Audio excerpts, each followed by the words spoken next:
Nous allons ouvrir nos Bibles. Tutaenda kufungua Biblia zetu. Amen. Amina. Nous prenons le livre de Matthieu, Tunakamata Injili ya Mathayo, chapitre 6. tunaanzia kwa sura yake ya 6. Non, prenons Luc 6. Tukamate Luka sura yake ya 6. Nous allons juste lire ces passages. Tutasoma tu hiyo usomi, Les autres on pourra lire à la maison. na zingine tutazisoma hata nyumbani. Amen. Amina.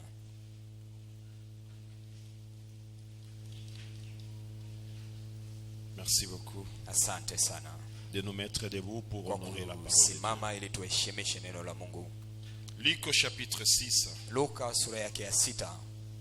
Nous commençons par le 46e verset jusqu'à la fin, et puis nous descendons au 7e verset, et au 7e chapitre, et nous continuons. Tunaanzia kwa mstari wa 16 mpaka 18, kisha tutaruka tunakamata Luka sura ya 7, tunaanza mwanzo na tunaendelea. Donc nous faisons une lecture continue. Tunafanya usomi tukiendelea. Amen. Amina.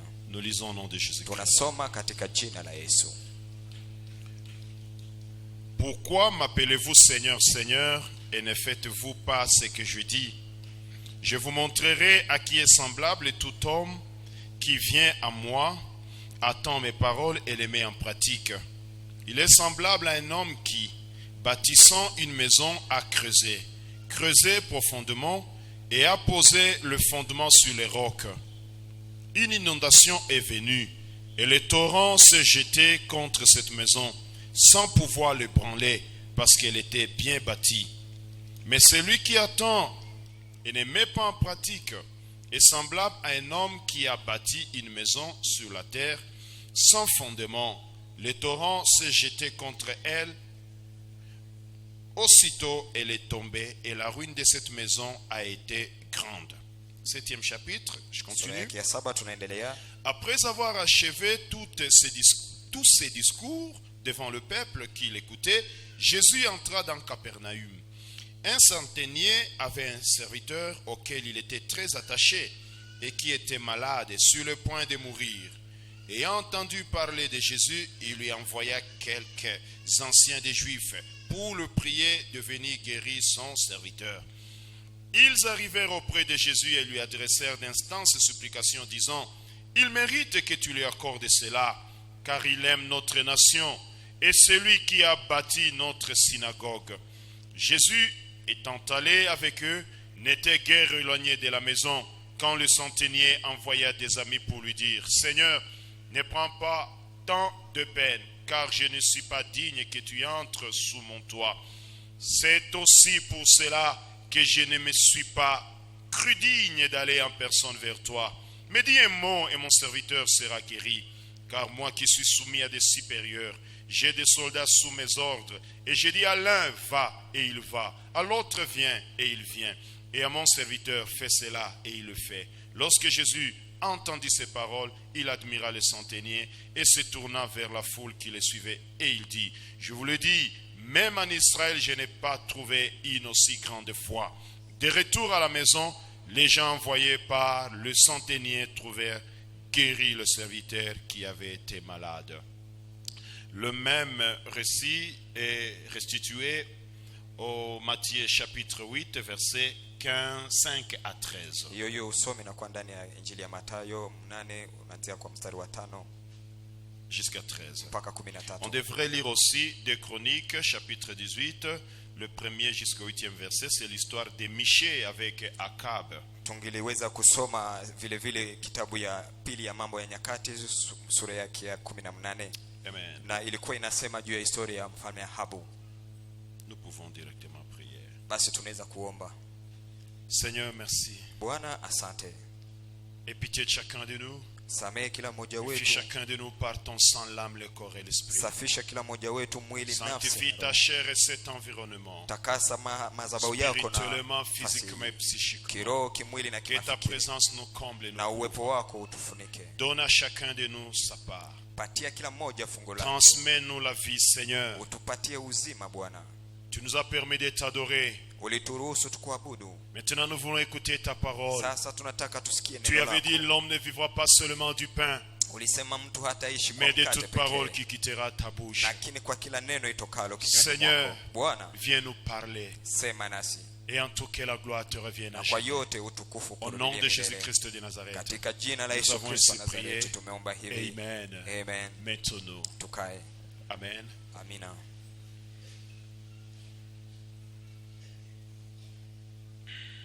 Le thème que Dieu m'a mis à cœur de partager, Mada ambayo Bwana ameweka rohoni mwangu ili tuweze kuzungumzia, c'est l'esprit du royaume de Dieu.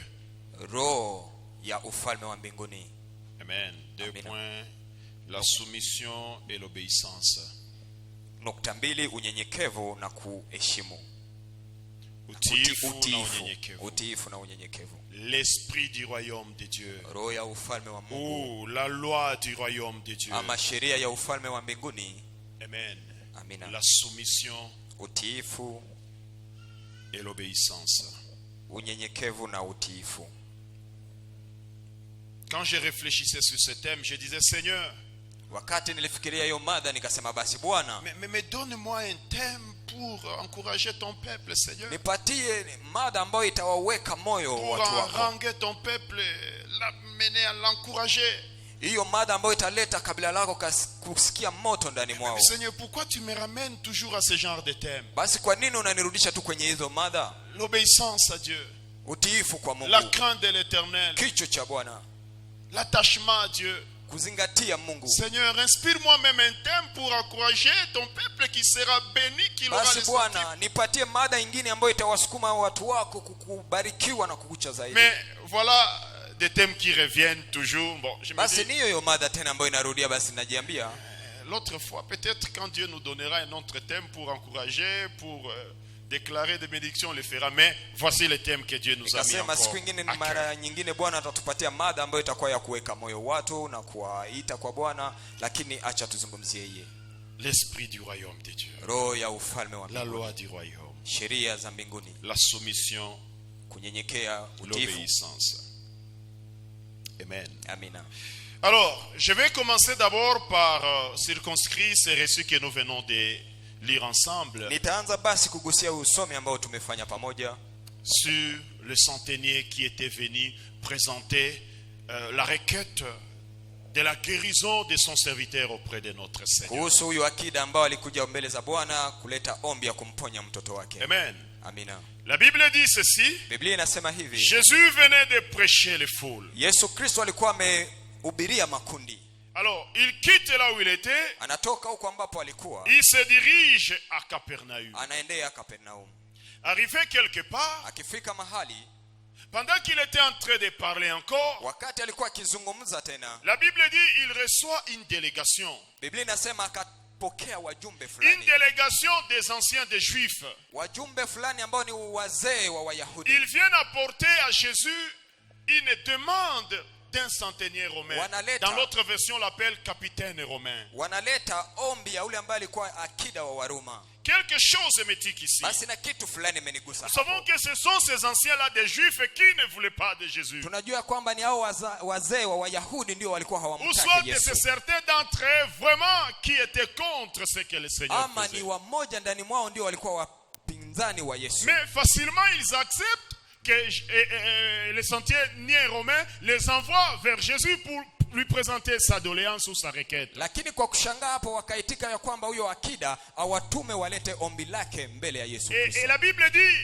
ils avaient comme une sorte de dette morale pour ces centeniers romains. Basi walikuwa kama vile wana deni ya kimafikara kwa kuhusu huyu akida. Parce qu'il semble que ces messieurs avaient mis des moyens pour construire leur synagogue. Inawezekana ya kwamba huyu ndugu alileta pato lake ili wajenge hiyo ambayo ilikuwa Alors ils sinagogi. avaient une dette morale. Basi walikuwa na hiyo deni Lorsque ya maintenant kimafikiri. il a un problème de son serviteur qui est malade, Na wakati huyu akida anakuwa na shida ya mtumishi wake ambaye ni et ils mgonjwa, savent que Jésus-Christ, Dieu lui a fait cette grâce d'imposer les mains aux gens et qu'ils guérissent. na wamejua ya kwamba Yesu Kristo Mungu amempa hiyo neema, akiweka mkono kwa mtu na Ce anapona. sont ces anciens encore des Juifs qui vont présenter la demande de ces centeniers auprès de Jésus en train de le supplier. Basi ni hao ambao walikuwa wazee wa Wayuda ndio tena walienda kwa Yesu kuleta À hiyo un ombi moment donné, je wakimsihi. disais, Seigneur, donnez-nous la solution. Basi kwa muda fulani wasema, Yesu utupatie jibu. Oui, parce que si tu mets la solution dans nos mains, Seigneur, Sababu ukiweka jibu ndani ya mikono le yetu, monde n'a pas de position. dunia haiwezi kupinga. Quand Dieu a mis la solution dans votre main, même ceux-là qui vous contredisent, ils vont braver la honte et ils vont venir vers vous. Bwana akiweka jibu ndani ya mkono wako, hata wale ambao walikuwa wapinzani wako watavuka haya na watakuja kwako. Amen. Pour différents défis, demandons à Dieu de mettre la solution kwa dans nos mains. mashida kadhaa ambao zinakuwa, tumwombe Mungu atupatie jibu. Amen. Amina. Je connais un chantre au Congo. Ninajua mwimbaji fulani hapa kwenye nchi yetu. À la longueur des journées, les gens ne cessent de dire, oh, c'est un magicien. Je ne sais pas c'est qui. Kwa siku zote watu walikuwa wanasema huyu jamani msuda. Mais il ne cesse de suivre sa musique. Lakini hao watu hawaache kusikiza nyimbo zake. Ils parlent mal de lui. Wanamtukana. Mais quand même il chante bien. Lakini wanasema kwa mwisho, lakini anaimba vizuri. Quand même il arrange bien sa musique. Kweli anapanga vizuri. Les humains n'ont pas de position. Wanadamu hawana Si msimamo. Dieu met la solution à ta main, Bwana akiweka jibu kwa mkono yako, on aura besoin de toi. tutakuwa na haja Et on yako te cherchera. na tutakutafuta. Voilà que ce sont encore ces anciens-là des Juifs Basi ni hao wazee wa qui Yuda vont sans honte auprès de Jésus. ndio wanakuja tena mbele za Yesu Seigneur. Kristo. Bwana, Notre ami là, le centenier, huyu rafiki yetu il a akida un problème, son serviteur est malade. anakuwa na shida, mtumishi wake ni Si tu mgonjwa. peux le guérir, Basi kama unaweza kumponya. Seigneur, la Bible dit, ils l'ont supplié. Si tu peux faire le Seigneur, il a construit même pour nous une Biblia synagogue. inasema hao watu wakamsi wakasema Bwana ametujengea hata hekalu. La Bible dit ceci. Biblia inasema hivi. Pendant que ces gens étaient devant le Seigneur en train de présenter la requête, Wakati hao watu walikuwa mbele za Bwana wakileta hiyo soudain ombi, une autre délégation se présente. basi kukakuja wengine wajumbe ambao wakafika. Il envoie un autre messager Wanatumwa pour aller dire ceci. ili waende kusema hivi, Seigneur, Bwana, nul n'est besoin que tu te présentes chez moi. basi hakuna yote ambayo nataka tena uje kwangu. D'ailleurs, si moi-même je ne suis pas venu me présenter, c'est parce que j'ai trouvé que je n'étais pas digne de ça. Huyo akida akisema basi hata kama mimi mwenyewe sikukujia ni sababu nilikuta sistahili. Il va développer, je sais pas, une théorie, je ne sais pas, un discours Akienda akisema kitoa hotuba qui fulani va toucher le Seigneur ambayo ikamgusa et Bwana qui m'a touché aussi. na ambayo imenigusa vile vile. Il dit ceci dans ce message. Akasema hivi huyo akida, Seigneur, Bwana, tu n'as même pas besoin de venir chez moi. huna haja hata ya kuja kwangu. Tu n'as même pas besoin de venir jusque sous mon toit. Usikuje basi hata nyumbani kwangu. Je connais comment le système des royaumes fonctionne. Mimi najua hali ambayo ufalme Dans unapangwa. notre système, dans ce monde, il y a ceci. Ndani ya hali zetu ya uangalizi ndani ya Moi, dunia, j'ai des supérieurs. mimi ninakuwa chini ya Et j'ai mamlaka également des na subalternes. ninakuwa wale ambao wanakuwa chini yangu. Et quand je donne des ordres à ces subalternes, Na wakati ninapana shurti Ils kwa watu wa chini obéissent. yangu wanatii. moi aussi, quand je reçois des ordres de mes Na supérieurs, wakati ninapata shurti kwa hao ambao wanakuwa juu yangu, j'obéis. na mimi Seigneur. vile vile ninatii.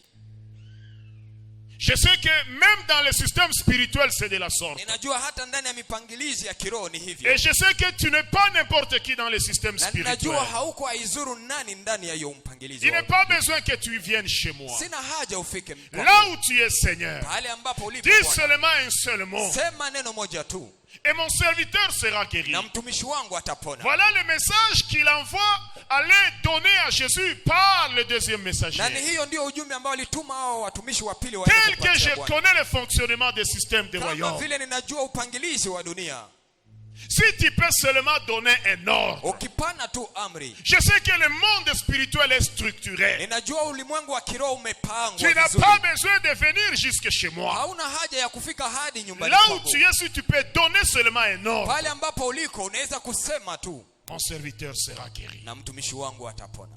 Et quand le Seigneur écoute ces Na discours-là, wakati Bwana alisikia hiyo hotuba, quand il écoute ces développements, anasikia hiyo matamshi, la Bible dit ceci. Biblia inazungumzia hivi. Le Seigneur, il sera chatouillé par Bwana ça. kasisimuka kabisa. Il dit, Akasema quel raisonnement! basi ni mafikiri hadi Et la gani Bible ya dit, il kufikiria. va s'adresser aux foules en disant, en Israël, dans tout Israël, je n'ai pas vu une telle Na foi. Bwana akawaambia sasa makundi, hapa Yerusalemu sijaona imani kama Quelle hii. compréhension des mystères de Dieu. Basi daraja gani ya kujua kusikia hiyo ambayo ni siri za Quelle Mungu. compréhension des choses spirituelles. Hali gani ya kusikia mambo ya kiroho. Et le Seigneur, pour prouver qu'il est d'accord avec ce Na Bwana kwa développement-là, kuonesha ya kwamba naitika hiyo matamshi ya huyu akida. directement le Seigneur dit ceci. Bwana akasema kwa ghafla hivyo. Je n'ai point vu une telle foi en Israël. Mimi sijaona imani kama hiyo Et hapa qu'il soit Israeli. accordé à ce centenier selon sa foi. Basi na ipewe kwa hiyo akida sawa sawa na Et imani la yake. Bible dit ceci. Na Biblia inazungumzia Au hivi. même instant, Hapo hapo quand le Seigneur venait de libérer cette grâce en disant qu'il lui soit accordé selon sa foi. Bwana alikuwa alipoachilia hiyo neno ya kusema imtendelewe Au kama vile même moment, alivyosema. le serviteur qui était malade va guérir. Na Là où huyo il était à mtumishi la ambaye maison. alikuwa mgonjwa hapo hapo akapata uponyaji. Avant de continuer, je vais dire ceci à une Na personne. mbele niendelee nitamwambia mtu mmoja hivi. Ta compréhension des choses de Dieu, Namna yako ama hali yako ya kuelewa mambo ya Mungu c'est même la clé de l'ouverture de tes solutions, de ta solution. ndiyo funguo ya kufungua jibu zako. Amen. Amina. Ici, ce que le Seigneur appelle la foi, c'est la compréhension de ces messieurs. Na ile ambayo Bwana aliita imani hapa ni hiyo hali ya huyu jamaa ya kuelewa mambo ya mbinguni. Comme pour dire que sa compréhension, Kama vile kusema hali yake ya kuelewa c'était la clé de l'ouverture de sa solution. ilikuwa funguo ya kufungua pale ambapo kuna kwa jibu Raison pour yake. laquelle, bien-aimé, Ndiyo maana mpendwa, c'est très important de demander à Dieu la grâce de le comprendre. ni ya muhimu kabisa kumwomba Mungu neema ya kujua kumsikia. Parce que quand tu comprends Dieu, Sababu wakati tu unamwelewa n'as pas Mungu, besoin d'être sacerdotal ou ministre. hauna haja ya kukuwa sijue mhuduma ama mtu fulani. C'était d'abord un païen, Kwanza alikuwa ni mpagani tu, un romain. alikuwa Mroma. Il n'était même pas ecclésiastique. Yeye hakuwa mtu wa Je eklesia, dirais comme un officier militaire ou hakuwa un hata agent public. hakuwa hata jemadari Mais ama mtu seulement à fulani wa. cause de sa compréhension Lakini- des mystères de Dieu, Lakini sababu tu ya hali yake ya kusikia siri za Mungu, il décroche directement ce qu'il était en train de faire. akapokea ile ambayo alikuwa naomba kwa Mungu. Ta compréhension des choses de Dieu. Hali yako, namna yako ya kuelewa mambo za Si tu Mungu, tombes sur la bonne compréhension, ukianguka kwenye kuelewa vizuri, tu es heureux. basi umekuwa mwenye heri. Ah voilà, on avait même dit à Pierre, Walimwambia hata ce Pita, n'est ni le sang ni la chair qui t'ont sio révélé damu cela. ama Tu mwili es ambayo heureux, inafunuliwa, Pierre, wewe ni parce mwenye que tu haki, as compris ce que le commun du mortel ne comprend. sababu umeelewa ile ambayo mwanadamu yoyote hakuelewa. Amen. Amina. Le Seigneur réagit directement à ces Basi discours. Bwana akatoa jibu kwa hao watu, Il dit, akasema ce que ce monsieur dit est vrai. hiyo ambayo Bwana amesema ni kweli. Vous savez, le Seigneur Unajua ne Bwana peut jamais soutenir quelque chose qui n'est pas vrai. hawezi kutegemeza kamwe Parce kitu que ambacho si c'est lui le kweli, chemin, la vie et la vérité. sababu yeye njia, kweli na uzima. Amen. Amina. Le Seigneur dit, mais ce que ce monsieur dit, qui lui donne cette Bwana compréhension des choses? akasema hii ambayo huyu jamaa anasema ni nani alimpatia hiyo hali ya Et kuelewa? pour vraiment attester que le Seigneur est d'accord avec ses raisonnements, il lui dit, et qu'il lui soit accordé selon ce qu'il a Na ili demandé. Bwana aonesha kwamba anakubaliana na hiyo ambayo akida alikuwa amesema, akasema basi itendewe kwake namna anavyoomba. Qu'est-ce que nous trouvons dans les discours de cet officier que le Seigneur, de lequel discours que le Seigneur approuve? Basi ni nini ambayo tunapata ndani ya hiyo matamshi ya huyo akida, hiyo matamshi ambayo Bwana anahakikisha? Le centenier dit ceci. Basi akida akasema hivi, Dans chaque système, kati ya kila upangilio il y a toujours des supérieurs kunakuwa wale ambao wanakuwa juu et il y a des na subalternes. kunakuwa wale ambao wanakuwa chini ya Et dans mamlaka. chaque système qui fonctionne normalement, Na kati ya kila mipangilio ambayo inaenda vizuri, quand on reçoit des ordres qui wakati viennent d'en haut, unapata shurti ambayo inatoka juu, on se soumet, basi unanyenyekea, on unaenenda obéit. na unatii. Il dit, Seigneur, Akasema je Bwana, sais que même dans le royaume de Dieu, c'est hata comme ndani ya ça. ufalme wa mbinguni Je najua sais kwamba que ni hivyo. même dans le monde spirituel, c'est comme ça. Ninajua hata ndani ya ulimwengu wa kiroho ni hivyo. Et le Seigneur dit, correct, Na Bwana akasema ni vema, tu as raison. umesema kweli. Voilà pourquoi ce matin, Ndiyo maana asubuhi ya je leo veux que nous puissions nous rappeler une chose. ninaomba kwamba tukumbuke jambo Dans moja. le royaume de Dieu, Ndani ya ufalme wa Mungu, la loi, sheria, l'esprit, roho c'est la soumission et l'obéissance. ni kunyenyekea na kutii. Amen. Amina. La soumission et l'obéissance. Kutii na kuenenda ngizi wanakuomba.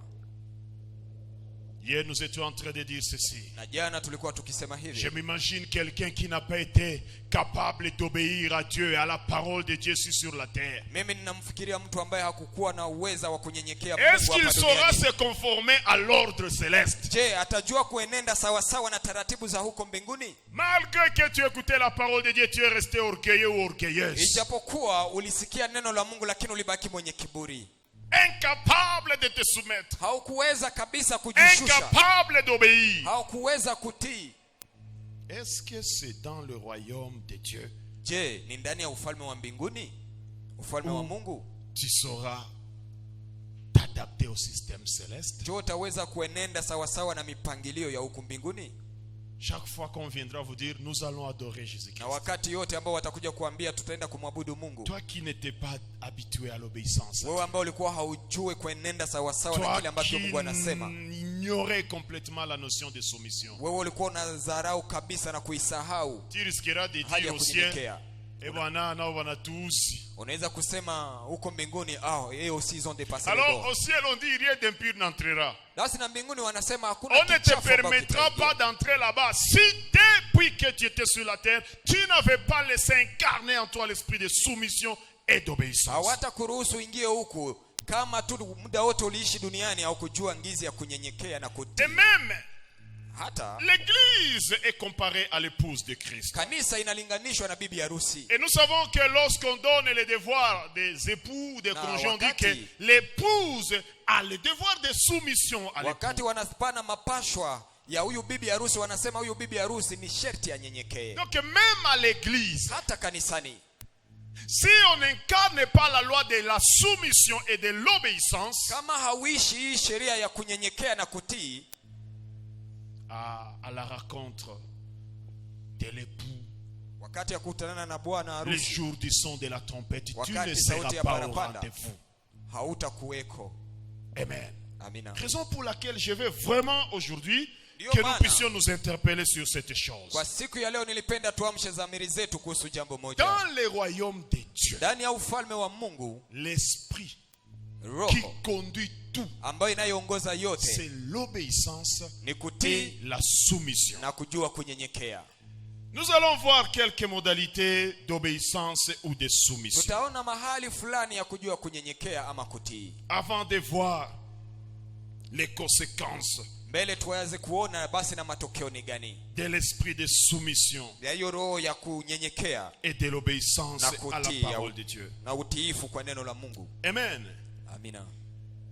Nous venons de comprendre que Tumeelewa ya kwamba sans l'esprit de soumission et d'obéissance, bila roho ya unyenyekevu na utiifu, tu n'auras pas de place au ciel. hautakuwa na nafasi ndani Tu ya n'as ufalme wa pas de mbinguni. place dans le système de Dieu. Hautakuwa na nafasi ndani ya mipangilio ya Mungu. Amen. Amina. Parce que si le Seigneur était d'accord avec ce que venait de dire les centeniers, c'est pour dire réellement c'est comme ça que les choses se passent. Ni kusema kama Bwana alikuwa anaitikiana na huyo akida, ni sababu ni hivyo ndio mambo ilikuwa inapangiliwa. Amen. Amina. La soumission. Unyenyekevu L'obéissance. na utiifu. Lorsqu'on parle de l'obéissance à la parole de Dieu, Wakati wanasema kutii neno la Mungu, il y a toujours des éléments qui apparaissent. kunakuwa tu nukta mbili ambazo Il y a zinajitokeza. l'obéissance au commandement de Dieu, Kunakuwa kutii shurti za qui est Mungu, le premier volet. ambayo inakuwa Le sura ya deuxième kwanza. volet, c'est l'obéissance à l'orientation de Dieu. Kunakuwa vile vile kutii uongozi wa Mungu. Amen. Amen. L'obéissance au commandement de Dieu Kutii amri za et Mungu l'obéissance à l'orientation de Dieu. na kutii uongozi wa Mungu. Voilà pourquoi le jour où le jeune homme riche vient se présenter auprès de Jésus Ndio maana hiyo siku ambao kijana tajiri pour lui dire alikuja qu'est-ce mbele que za je dois Mungu, faire pour entrer au ciel. akimswali mwalimu mwema, nitafanya nini hivi Le niingie Seigneur lui mbinguni? dit, Bwana akamwambia, Qu'est-ce que tu as lu dans les commandements? je, umesoma hizo amri za Mungu? Tu ne voleras pas, Hautaiba, tu ne tueras pas, hautaua, tu ne mentiras pas, hautasema tu ne uongo, convoiteras pas la femme hautampenda d'autrui, mke wa mwenzako, tu ne voleras pas le bœuf de ton prochain. hautaiba ngombe ya Tout jirani ce yako, que nous connaissons comme na yote commandement. ambayo tunajua kama amri za Mungu. Et puis le jeune homme riche dit, depuis mon jeune âge, j'ai obéi à toutes ces Basi na huyu choses. kijana tajiri akasema, toka ujana wangu nimejifunza kutii hiyo Le Seigneur mambo. dit, merci, tu as réussi au premier volet. Basi Bwana akasema, ni vema Nous umeweza passons kwenye au nukta ya kwanza. deuxième volet. Tunaenda basi kwenye sura ya pili, L'orientation maintenant de Dieu. uongozi sasa wa Mungu. Premier volet, Basi hiyo sura ya kwanza, obéissance à ce qui est écrit. Obéissance à l'écriture, à ce qui nukta est ya écrit. kwanza ni kutii maandishi. Très bien. Sawa kabisa, Comme Josué disait, kama Yoshua alivyosema, Quand vous allez marcher, méditer les paroles écrites dans les livres de la loi et marcher de la sorte, vous allez réussir, prospérer à tous égards. La deuxième dimension de l'obéissance à Dieu, c'est maintenant l'obéissance à l'orientation. Le Seigneur lui dit, c'est bien d'obéir au commandement depuis ton jeune âge. Maintenant, je vais te donner une orientation. Tu vas prendre tous tes biens, tu les vends et tu donnes les produits aux pauvres. Voici mon orientation pour toi. La Bible dit, le monsieur va regarder le Seigneur de mauvais œil.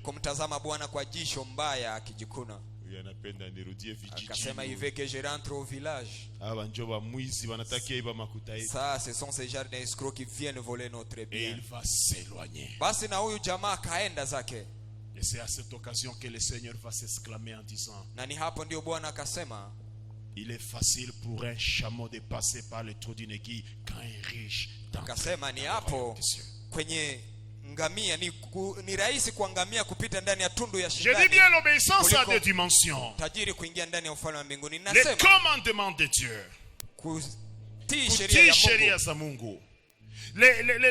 L'observation des Écritures. La deuxième dimension, c'est maintenant la conformité à l'orientation de Dieu. Bien souvent, c'est là où les gens trouvent des difficultés. Quand Dieu te donne une orientation, Dieu te dit, toi, je veux que tu marches de la sorte. Voilà ce que je désire pour ta vie. Souvent, c'est là où les problèmes se posent. Et les gens qui étaient à quelques mètres comme ça de gagner la vie éternelle, ils loupent cette occasion.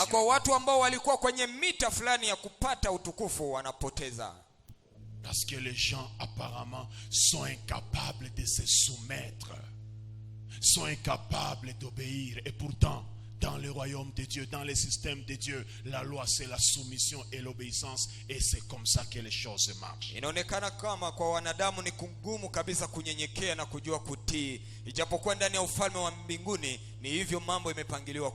Combien de gens à qui Dieu donne une petite orientation? Il dit, voici comment je veux que toi tu marches. Toi, je te veux là. Toi, je veux que tu observes tel programme. Toi, je veux que tu marches avec moi derrière cet homme-là. Toi, je te veux connecter à cette vision. Toi, dans ta vie, je te demande, toutes les fois que tu voudras prendre une décision, marche en concertation avec ton épouse. Marche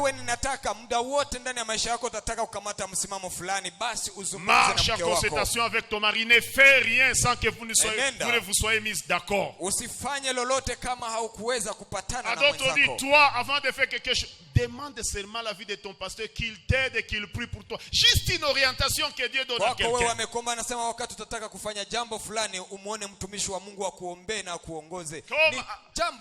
À Samson dit seulement que les rasoirs ne passent pas dans ta tête. Ce n'est écrit nulle part dans les Écritures qu'il ne faudra jamais couper les cheveux. Mais Dieu dit pour toi que les rasoirs ne passent jamais dans ta tête. Il te donne une orientation.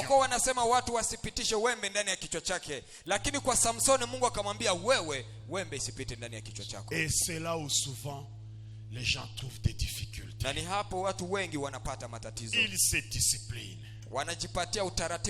Mais l'orientation de Dieu leur pose problème. Amen. Je disais, la soumission se traduit par l'obéissance à la parole de Dieu. La soumission se traduit encore par l'obéissance dans le service où Dieu vous a placé. kikundi ya kazi ambayo Bwana amekuweka ndani. Dans le cadre où Dieu vous a placé. Ndani ya mpango fulani au mapangilio fulani ambayo Bwana amekuweka ndani yake. Amen. Amina. Je suis en train d'insister dans tous ces développements sur une chose. Kwa hali yangu yote ya kuonesha mambo niko na kazi ya kitu moja. Qui est incapable de se soumettre. Mtu ambaye là où il faut se soumettre. Hajue kunyenyekea pale na muhusu kunyenyekea. Là où il faut obéir. Kutii pale ambapo inamuomba kutii. Il n'entrera pas au ciel. Hata ingia mbinguni. Parce que le Seigneur était d'accord avec les centeniers. Sababu Bwana alikubaliana na huyu akida. En disant que akisema ya kwamba même dans le monde de Dieu, hata ndani ya ufalme wa Mungu, il y a au-dessus kunao wale wanaokuwa na mamlaka, des instances, et en bas il y a aussi des instances. Na kunakuwa wale ambao wanakuwa chini ya mamlaka. Et tout le monde na kila mmoja là où il doit obéir. Anajua pale ambapo anatii. Même si vous êtes aussi un centre d'impulsion des ordres. Hata kama wewe ndio sheria zote ama shurti zote zinatokea kwako. Au-dessus de toi il y a aussi des ordres que vous recevez. Juu yako vile vile kunakuwa yule ambaye anakupatia mashurti fulani. Il y a des gens qui sont incapables d'obéir même dans les services. Kunakuwa wale ambao hawajui hata kutii ndani ya kazi ambao wanatumika. Et ils pensent qu'ils sont en train de bien marcher avec le Seigneur. Na wanafikiria kwamba wanaenenda vizuri na Bwana. Ils sont incapables d'obéir ou de se soumettre. Hajui kabisa kunyenyekea ama kutii. Je vais dire à une personne ceci. Mimi nitamwambia mtu hivi. Si tu sens que dans ta vie, ukielewa ya kwamba ndani yako tu es incapable de te soumettre, haujui kunyenyekea, tu n'es pas en adéquation, en harmonie avec le système de Dieu. Hauko ndani ya usawa pamoja na mipangilio ya Mungu. Tu n'es pas en harmonie avec le système de Dieu. Kabisa hauko halali na mipango ya Mungu. Tout cela que Dieu avait appelé, yoyote ambaye aliitwa na Bwana, et qui ont fait de grandes choses avec le Seigneur, ambao walifanya mambo makubwa pamoja na Bwana, à une certaine étape de leur vie, kwa wakati fulani ya maisha yao, ils ont été des disciples. Walikuwa wafuasi. Ils ont appris à suivre. Walijifunza kufuata, kutembea chini ya uongozi. Demandez à Élisée. Mumulize Elisha. Demandez Samuel qui était resté pendant beaucoup d'années dans la maison d'Élie. Mumulize Samuel ambaye alibaki siku mingi ndani ya nyumba ya Eli. Demandez à tous ceux-là qui ont fait de grandes choses avec Dieu. Mwaswali wote ambao walifanya mambo makubwa pamoja. Ils ont appris d'abord à se soumettre. Walijifunza kwanza. Ils ont été disciples. Walikuwa kwanza wafuasi. La Bible dit qu'Élisée, Biblia inasema ya kwamba Elisha de l'eau au pied d'Élie. Alikuwa mtu wa kusukua miguu ya Eli. Toi qui dis dans le service que mieux siwezi.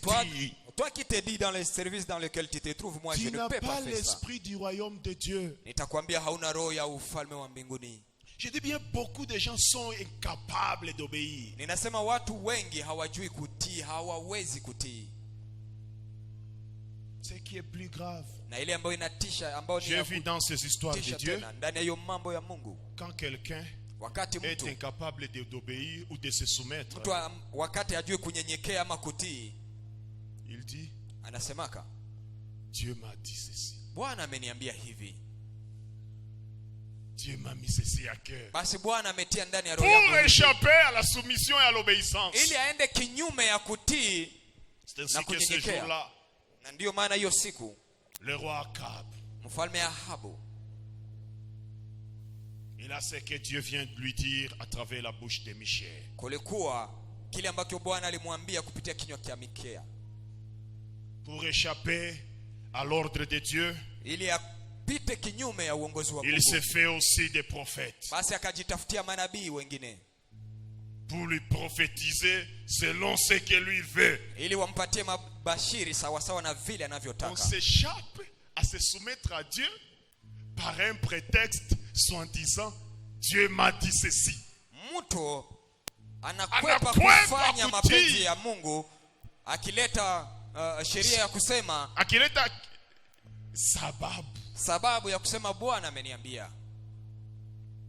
Et puis la Bible dit ceci. On devait lire le passage, mais pour gagner du temps, on a continué. Il était avec Josaphat. Alikuwa pamoja na Yehoshafati. Akab qui dit, est-ce que nous pouvons aller à la guerre? Je, tunaweza enda vitani? Josaphat lui dit, est-ce que tu as consulté les Seigneurs? Yehoshafati akamwambia, je, umewaona watu wa Mungu? Akab dit, oui. Ahabu akasema Tous ndio les kabisa. prophètes, ils sont là. Manabii Ils ont wote dit que le Seigneur est avec moi. wako hapa na wamesema Bwana iko pamoja nami. Il dit, c'est vrai, il n'y a pas un autre prophète. Akasema, je, hakukue hata mwingine nabii? Qu'on l'appelle aussi. Wamuite naye basi Une atupatie contre-expertise spirituelle. tuone pembe lingine, ama tuone mtu mwingine ambaye atatuambia mambo ya kiroho. Mais lorsqu'on va appeler Michel, Na wakati walimleta Mikaya, les gardiens, l'escorte ou les geôliers qui l'amenaient dit, d'autres prophètes, ils ont dit ceci. Fais gaffe. na hao Ne dis pas autre chose. walinzi wa jela ambao walikuwa wanamleta wakamwambia, manabii Et wengine donc wamesema quelqu'un hivi qui na wewe veut useme se kinyume. dérober à la soumission, Mtu ambaye anataka akwepe kunyenyekea, en brandissant le prétexte que moi aussi Dieu m'a dit ceci, akileta sababu ya kusema na mimi vile vile en Bwana ameniambia fabriquant hivi, ses propres prophètes, akijitungia mwenyewe ama akijifanyia mwenyewe manabii. je remercie Dieu pour mon parcours quand même. Mimi ninamshukuru ministériel. Mungu kuhusu mapito yangu ya kihuduma. Je suis né dans une famille pentecôtiste. Nimezalika ndani ya familia ya Quand le Wapentekoste, Seigneur m'a appelé personnellement. na Bwana akaniita kibinafsi. En tout cas, je suis passé par plusieurs écoles. Kweli nikapitia kwenye shule nyingi za Roho Mtakatifu. J'ai une idée sur le fonctionnement des chambres de prière. Basi ninakuwa na ujuzi J'ai kidogo une kuhusu idée sur gizi. le fonctionnement Chumba de ya maombi nos inapangiwa. communautés ecclésiastiques et Ninajua traditionnelles. ngizi na vile vile eklezia zetu ambazo tumetokea J'ai une zimepangiwa. idée sur le fonctionnement même du mouvement des réveils. Ninajua ngizi hata hizo kundi za uamsho zinapangwa. De cette petite expérience, Basi kupitia hiyo ujuzi kidogo, j'ai constaté ceci. nimegundua jambo moja.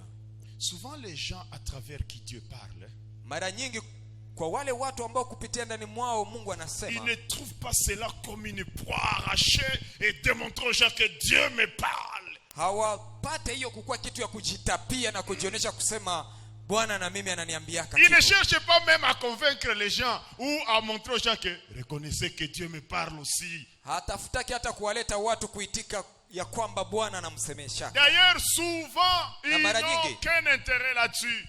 Mara nyingi hawakazi yake kabisa na hawajitafutishie kitu ndani. Hayuwaki hata. Inesera même pas compte. Je connais les cas. Ninajua ya jambo fulani. J'ai reçu des mamans. Nimewapata wamama wawili ambao walikuja kuniona. Anakia nakwambia mwana pastor. Medi pasteur. Nililota hivi. J'ai rêvé ceci, fait ci. Areyo et cela. mesi yu vile vya kiro misi viyu. Et moi je ne comprends pas les histoires Habako hata mu spirituelles. service moya. Il n'est même pas dans Dans un service à dans un service l'église. de Habiko l'église. ni mu intercession ni Ils ne mu. sont ni à Mais l'intercession. so nasikia ni- venye anakuelezea. Mais quand tu écoutes ce qu'il te dit, Unakuta sema tu te dis, ewa. Deux fois trop fois mbona Mungu et anasema. cela se huyu répète mama? 2 ou 3 fois, tu dis même. Donc vinyiko anakuelezea unakuta vile gisi maevenema ziko hauyasema kitu. Mais anakia kwambia. Quand tu écoutes ce qu'il te dit et tu regardes les événements tels qui se sont suivis, tu trouves que ce qu'il dit, c'est ce qui s'est passé. Ni mfanya biashara. Et c'est peut-être une femme C'est une commerçante. commerçante. Haiko intercesseur, haiko Elle n'est ni mwimbaji, haiko intercesseur, ni Wako chante. wewe peke pastor unaanza sema c'est Et toi-même, pasteur, tu te dis, cette personne, souvent les gens à travers qui Dieu parle mara nyingi kwa watu ambao Bwana anasema ndani mwao, ne cherchez pas à prouver aux gens que reconnaissez que moi aussi Dieu me parle. hawatafutake kuonesha watu kwamba je, mnajua kwamba Bwana anasemaka na Ils mimi. le font sans le savoir. Wao wanaifanya kabisa bila Comme Samuel ce jour-là, kama Samueli hiyo siku il va vers Eli anamwendea Eli, et lui dit papa, est-ce que tu m'as appelé? anamwambia je baba, ni wewe ambaye unaniita? Eli dit non, je ne t'ai pas Na appelé. Eli anamwambia sio mimi ambaye Il nimekuita. retourne dormir. Basi akarudi kulala. Encore il revient. Tena mara ya pili Mais akakuja. j'ai écouté Samuel. Je, nimesikia mtu Et anaita c'est toi Samueli. qui m'appelais? Je, ni wewe unaniita? Comme Samuel avait une connaissance de son Dieu, Sababu Eli alikuwa na ujuzi il kuhusu va Mungu finir wake. au petit kwa nasikia sauti ya Mungu. Akasema, inawezekana huyu mtoto anasikia sauti ya Mungu. Quand encore tu vas écouter cette voix-là, Na wakati tu utasikia tena hiyo diras, sauti, Seigneur, utasema Bwana, ton serviteur écoute. mtumishi wako anasikiza, sema.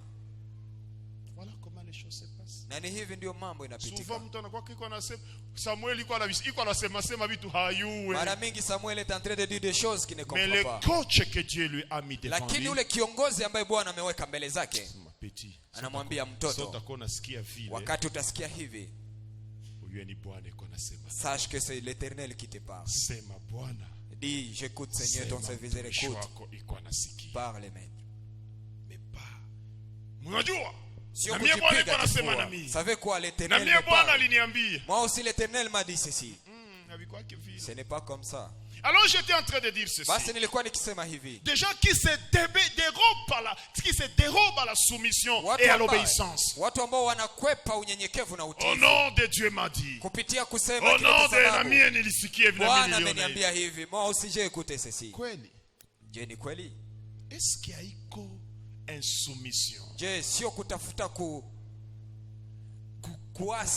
Kukosa utiifu. Kukosa unyenyekevu.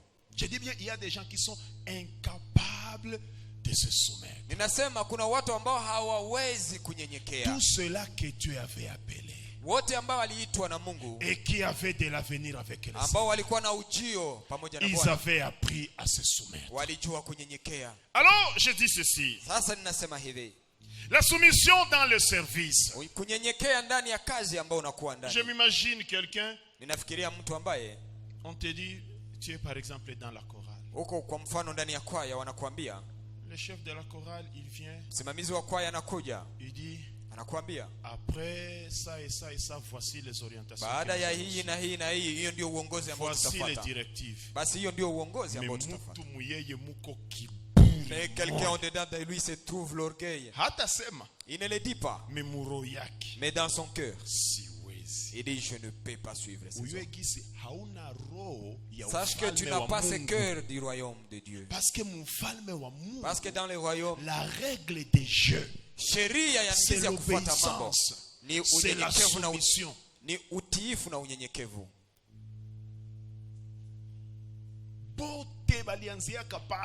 Tous ils ont commencé par là.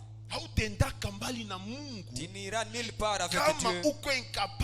Si tu es incapable de suivre une petite orientation qu'on te donne, comment est-ce que tu sauras obéir à la parole de Dieu? Et ça sera quel jour?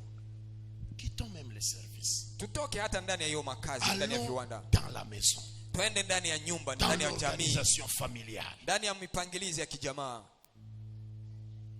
Si tu n'es pas capable d'obtempérer, d'obéir aux petits ordres des parents qui ne sont même pas contre la volonté de Dieu, parce que la Bible dit, enfants, obéissez à vos parents selon l'Éternel. Kama hawezi kunyenyekea kwa shurti za wazazi wako, sababu Biblia inasema watoto muwatii wazazi kama vile mnavyotii Mungu.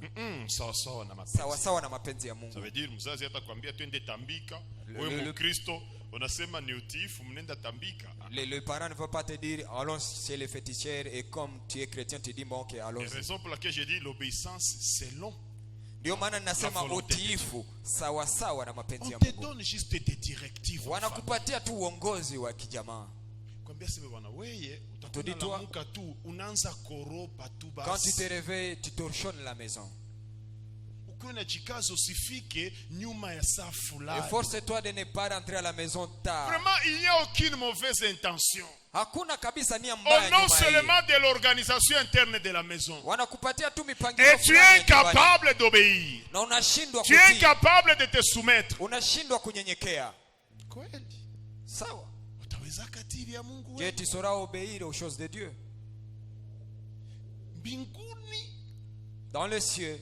Ceux qui entreront au ciel, wale ambao wataingia mbinguni, ce sont des gens qui ont été malayés, wale ambao kabisa walisagwa, façonnés à l'obéissance, wakajengwa ili wakuwe watiifu. C'est comme le service militaire. Ni kama vile kazi ya jeshi. On te fait passer au service militaire pour te façonner à l'obéissance. Wanakupitisha kwenye vipindi ili wakujenge ukuwe tayari kutii. On te blaye, wanakuponda kabisa, apprendre à savoir dire à vos ordres, ili wakufunze kusema sheria yako. Parce qu'un jour tu te retrouveras au front. Tu demandes d'avancer. Et vous savez que c'est très dangereux. Parce qu'on t'avait déjà formé à ça. Comment toi tu iras obtempérer à l'organisation céleste si tu n'as pas appris l'obéissance ici sur la terre? Amen. Amina. tu es incapable d'obéir aux petites instructions de la famille à la maison.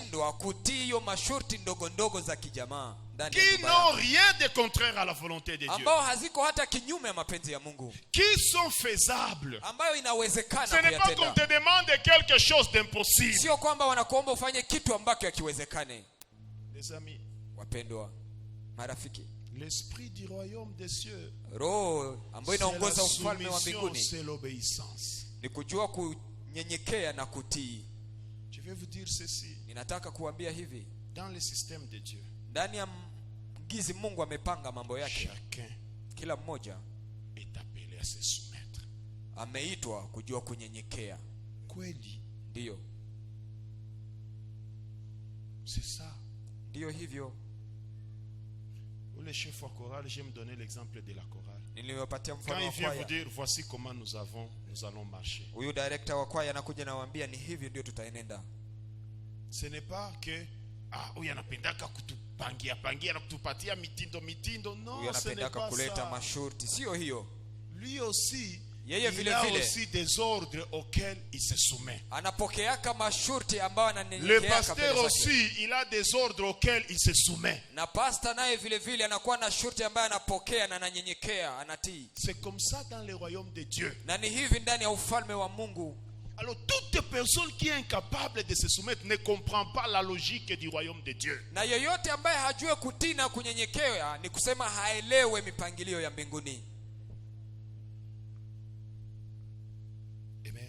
Amen. L'obéissance. Combien de gens sont incapables de se soumettre? Tu demandes, madame, tu parles beaucoup. Et Dieu n'est pas content de ses comportements. Ce n'est pas bien de trop parler. On ne parle pas sur n'importe qui. On ne parle pas sur n'importe quoi. Certaines choses passent comme il est incapable d'obéir à ça. S'il n'a pas commencé à parler surtout, il ne se sent pas bien. S'il n'a pas commencé à parler sur n'importe quoi, c'est comme s'il y a quelque chose qui l'a chanté. On est incapable d'obéir. On est incapable d'obtempérer.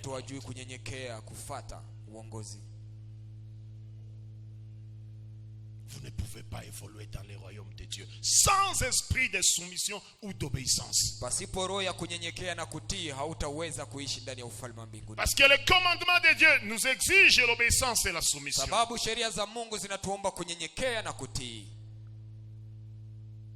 Les orientations que Dieu nous donne. Kila siku nakuwa kanaambia watu hapa.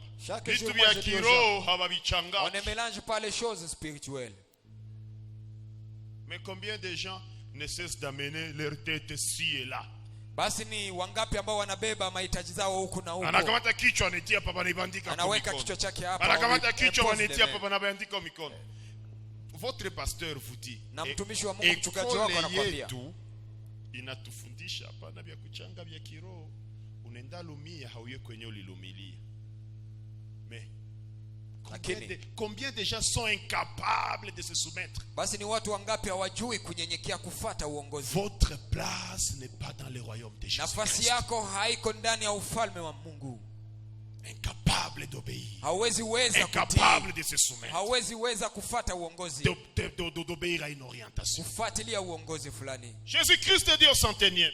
Yesu Kristo akamwambia huyo akida, ni kweli umesema vema. Ce que tu dis est vrai. Ile ambayo unasema ni kweli. Il avait donné un ordre.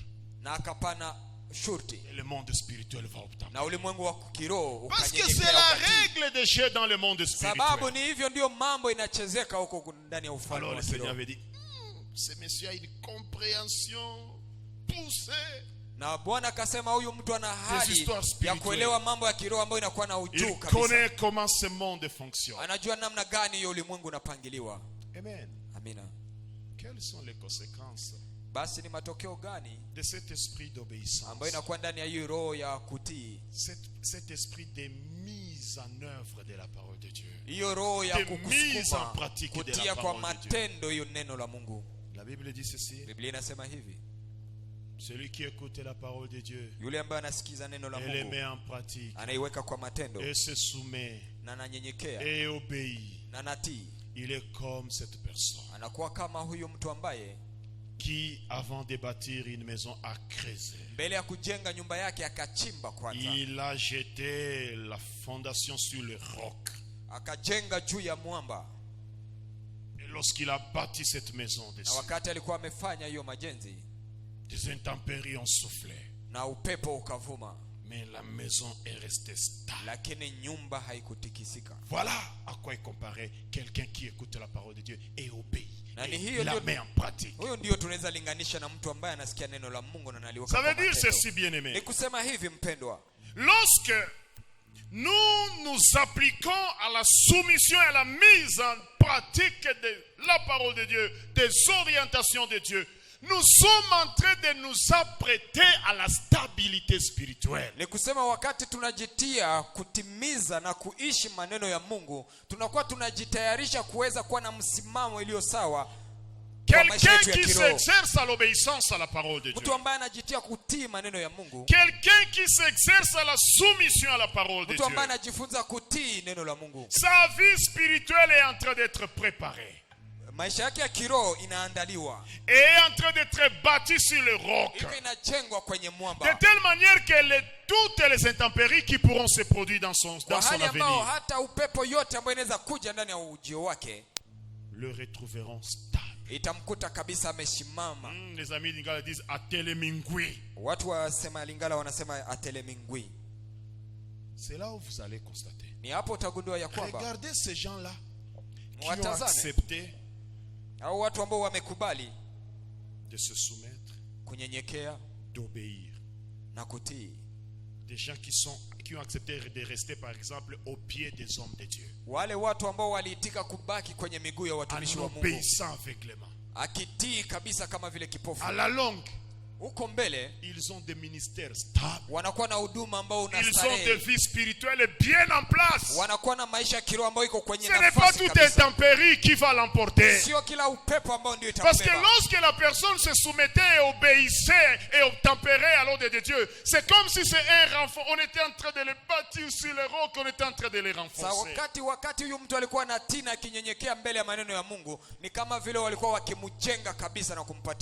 Quelqu'un qui s'exerce à l'obéissance à la parole de Dieu,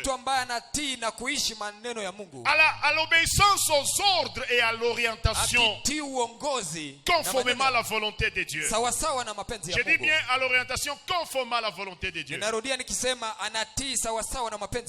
Bible dit il est comme cette maison qu'on est bâtie sur le roc. La Bible dit on a d'abord creusé. Mungu kubatif pour les obéissants. Il te travaille, il te prépare. Il creuse en toi jusqu'à ce qu'ils arrivent à une roche. Il commence à construire là-bas. Fondation à béton. Yenanzia kulijiu. John enda kuta kui fondation. Vanessa jenga kwa etage 10 iko en place.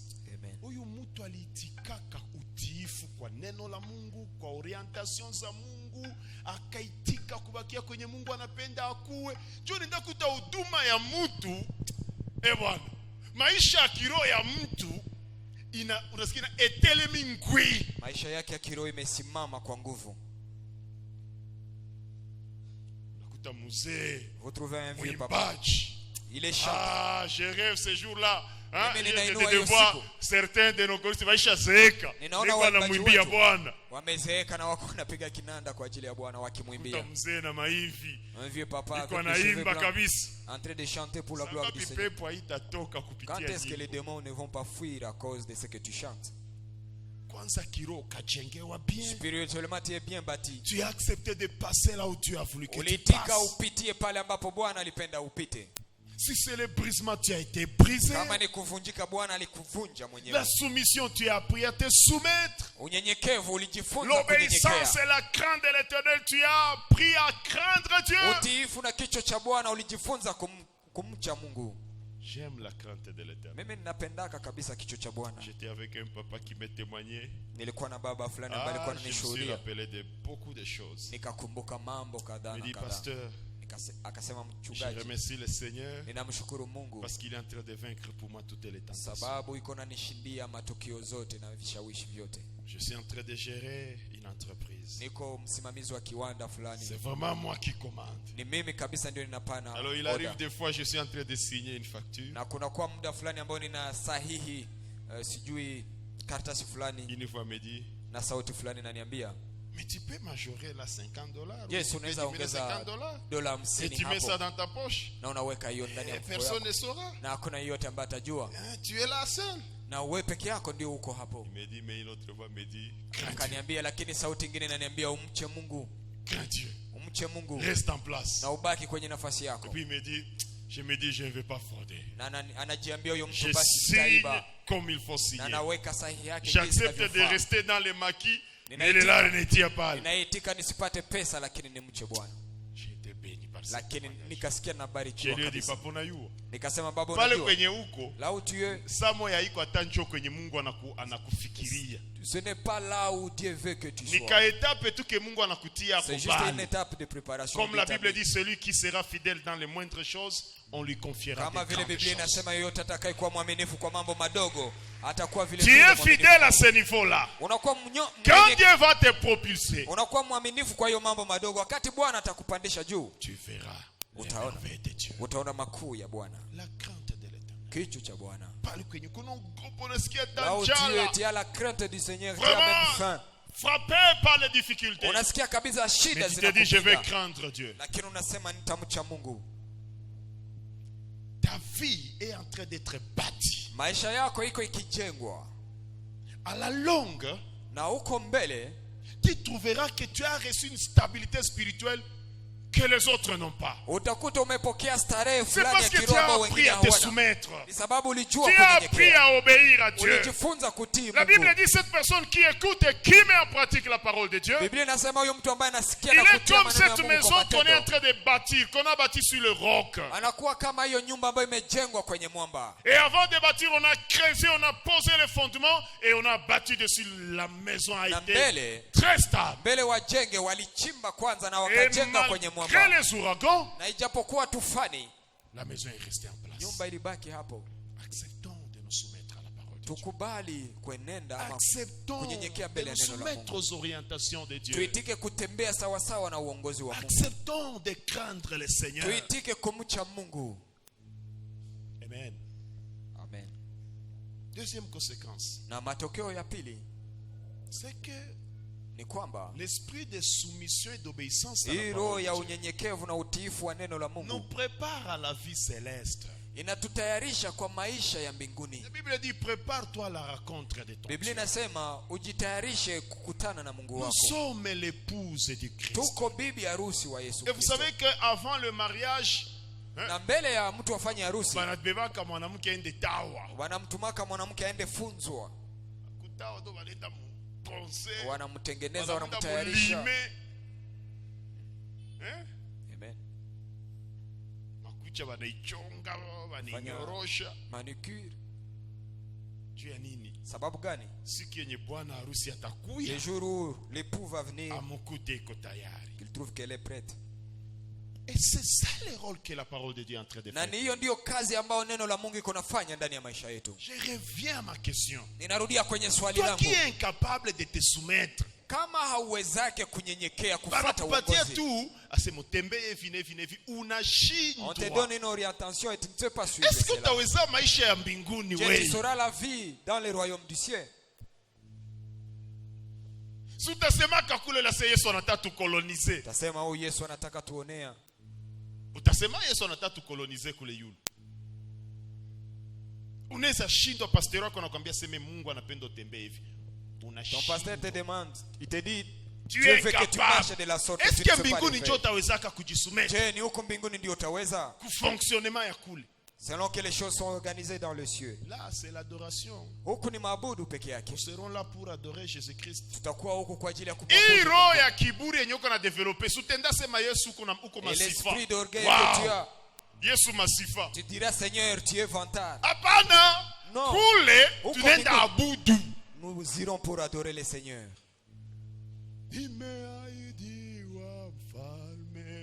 Tutamwimbia kwamba ni mfalme mwema. Tunamwimbia. Amen. Mfalme mwana kondoo. Amen. Tutakuwa nasema kwamba ni mtakatifu. Mtakatifu mara 3. Uko Mungu Baba wa juu sana. Ndio tutakuwa tunafanya. Takatifu ni jina lako. Takatifu ni uko mtakatifu. Takatifu. Uko Baba Mungu juu zaidi. Takatifu ni jina lako. Usiku kama vile mchana ndio tutakuwa naimba. Avec l'esprit d'insoumission. Na roho ambao haujui kunyenyekea. Tu sais pourquoi le diable a été viré du royaume?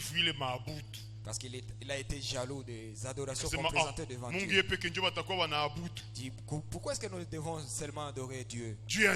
Pourquoi?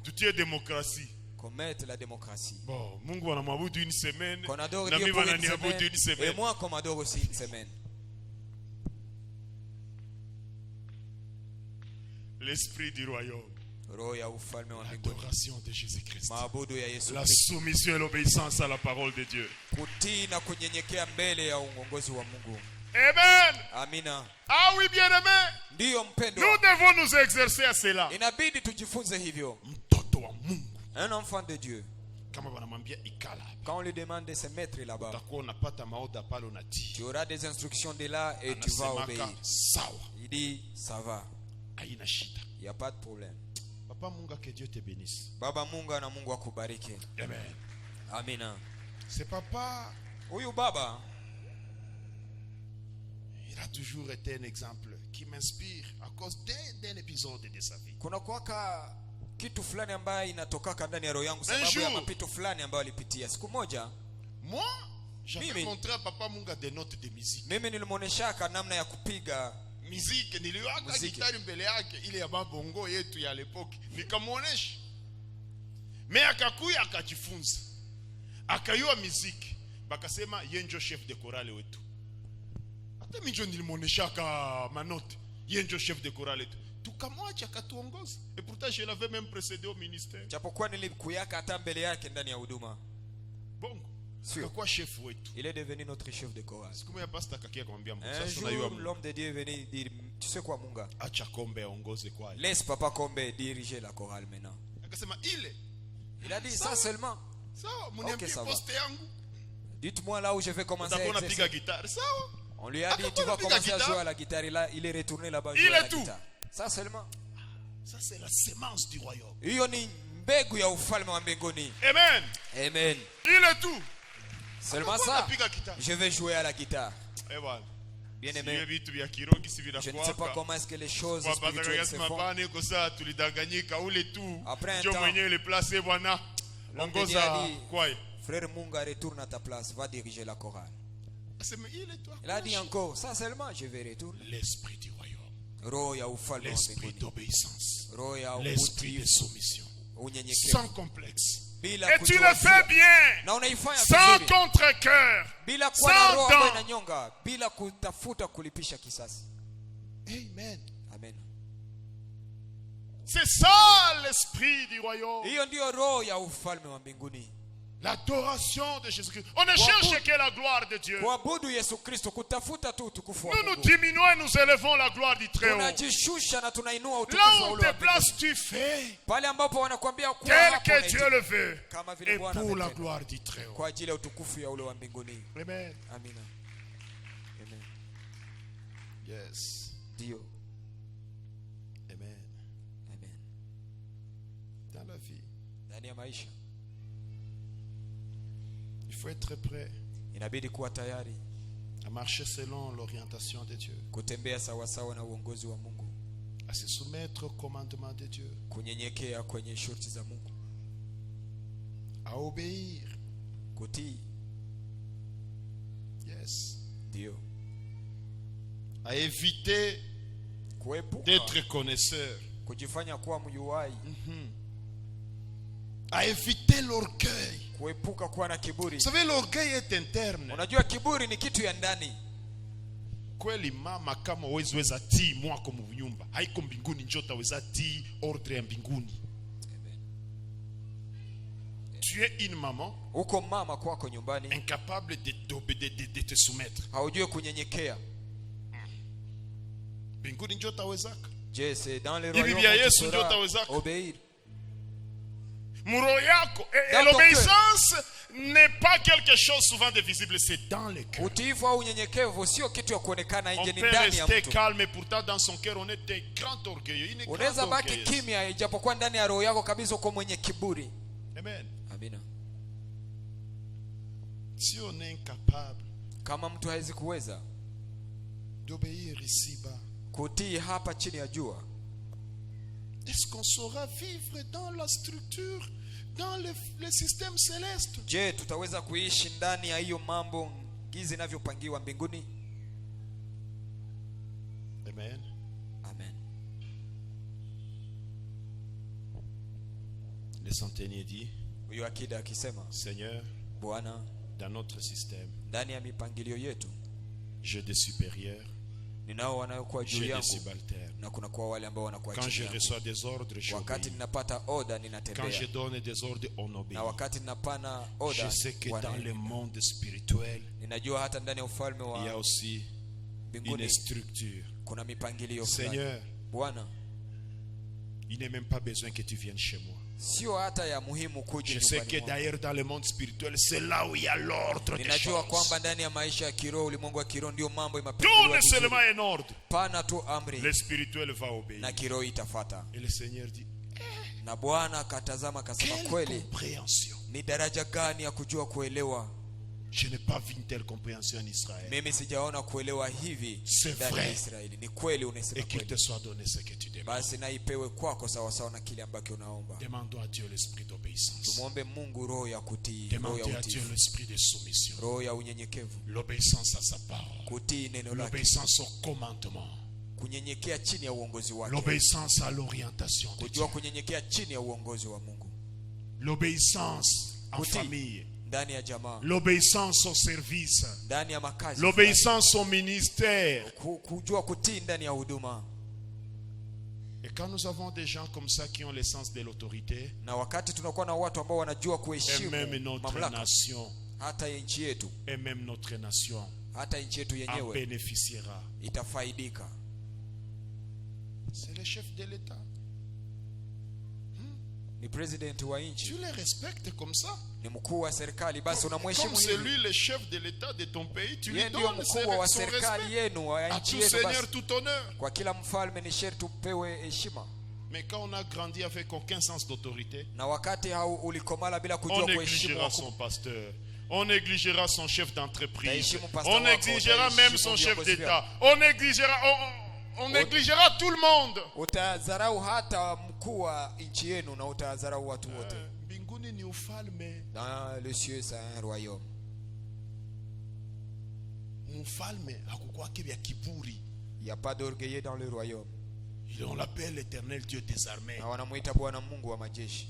Exerçons-nous à l'obéissance. Tujifunze. Si tu veux aller loin avec le Seigneur, kama unataka enda mbali pamoja na Bwana, jifunze kutii. Mungu anakulomba kitu kadogo unashindwa vraiment. Il te demande seulement une petite chose et tu veux aller très loin avec le Seigneur. Et tu veux aller trop loin avec le Seigneur. La Bible dit ceci. Biblia inasema hivi. Celui qui sera fidèle dans les moindres choses, yule ambaye atakuwa mwaminifu ndani ya mambo manyonge, il sera aussi fidèle dans atakuwa vile vile mwaminifu ndani ya mambo makubwa. Apprenons à obéir. Tujifunze kumtii Bwana. Apprenons à obéir à la parole de Dieu. Tujifunze kutii neno la Mungu. À obéir aux orientations. Tujifunze kutii uongozi wa Mungu.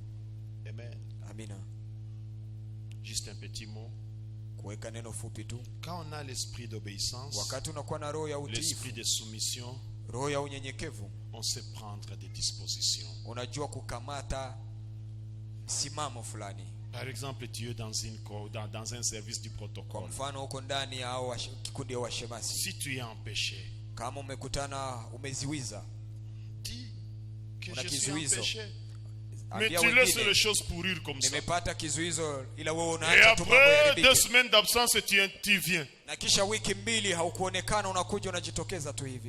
Sans toute forme de procès, et tu vas te mettre en place. L'ordre n'est pas dans ta tête. Et ce n'est pas ça l'esprit du royaume.